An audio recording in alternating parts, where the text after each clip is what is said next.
Cruising in 2025 is crazy fun kasi not only do you get to go to different places and eat delicious food all the time, sobrang dami din kasi ng activities packed with your cruise. Here are some of my favorite activities on board. First is Ripcord by iFly. This is a simulated skydiving experience. First time ko to matry and I had such a great time. Feeling ko parang nasa music video ka ng Destiny's Child. If this is your first time, don't worry. There's plenty of guidance before your simulated skydiving experience. Second favorite activity ko naman, itong Flow Rider. Di mo na kailangan humanap ng waves kasi may simulated waves na dito sa ship. Again, you get plenty of instructions naman and this is completely free, kasama rin siya sa binayaran namin. You only get a few minutes pero happy na rin naman ako. In case you're a wall climbing enthusiast, meron din silang wall climbing dito. The walls are pretty challenging and they have auto belays na rin. Whether you're with a friend or solo, kayang-kaya mo na siya gawin since auto belay naman siya. Most memorable activity for me is bumper cars with my friends.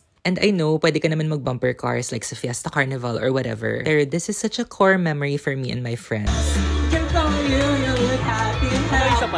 Meron ding mga karaoke night and for me, this is so much fun. And marami rin silang pools that you could enjoy. Pwedeng hot tub, pwedeng normal pool. There's something for the whole family. And if mahilig kayo mag-exercise, maganda rin yung gym nila, kumpleto sa lahat ng equipment. Pero if di mo bet yung gym, meron ding running tracks outside. So if it's nice and sunny, you could go ahead and go for a jog. Yung mga activities, makikita mo siya sa Royal Caribbean app. A lot of the activities are free, paunahan na lang sa pag-book. And if you don't feel like doing anything, maraming vibey spots where you can hang out and spend time with your friends. Ito yung solarium. This is the adult-only place in the ship. I think sa dami ng free activities, sobrang sulit na talaga ng cruise. If you have questions about cruising or the different activities, let me know so I could answer them in my next video.